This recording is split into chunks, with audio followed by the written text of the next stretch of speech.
Welcome to கோமாளியும் real ஜோசியரும். ஒரு 5 நிமிஷம் வெயிட் பண்ணுங்க. ஜோசியர் இப்போ ஆழ்ந்த நிலையில். இப்போ நம்ம பார்த்தீங்க அப்படின்னா இன்றைய ராசி பலனா நம்ம எதை பார்க்க போகிறோம்னா ரிஷப ராசிக்காக பார்க்க போகிறோம். இதுக்கு இன்னைக்கு பொதுவான பலன் என்னன்னா வரவுக்கு மிஞ்சிய செலவு. எட்டோன்னே செலவா? சொல்லுங்க மேல என்னன்னா சிக்கனமா இருக்க வேண்டிய நாள் தான்மா இந்த ரிஷப ராசி நாள். சிக்கனமா? அதெல்லாம் எங்களுக்கு பழகமே கிடையாது. சிக்கனம் இல்லைன்னா இன்னைக்கு ரொம்ப சிரமத்தில் உள்ளாக்கிரும். அதனால் இன்னைக்கு கொஞ்சம் கவனமாகவே இருங்க.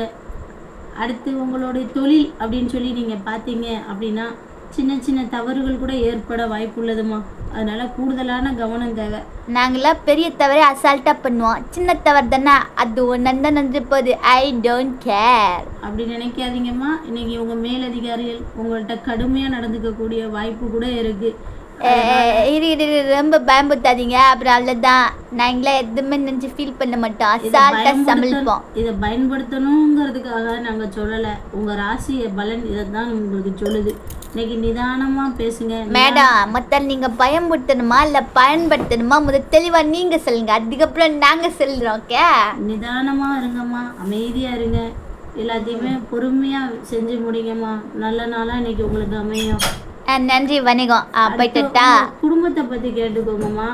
குடும்பம் வந்து நான் பார்த்துக்கிறேன். உங்கள் குடும்பத்தை முதல்ல நீங்கள் பாருங்க மேடம். அதாம்மா, நீங்கள் தான் ரிஷப ராசிக்காரங்கன்னு நினைக்கேன். ஏன்னா உங்கள் உறவினர்களிடம் சரி நண்பர்களிடம் சரி வீணா வாக்குவாதம் வரலாம்.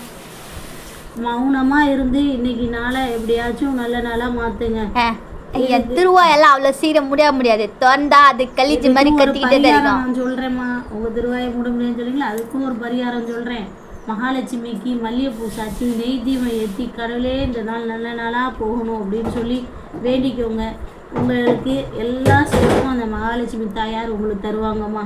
சொல்றதெல்லாம் செய்ய முயற்சி செய்வோம். வணக்கம்.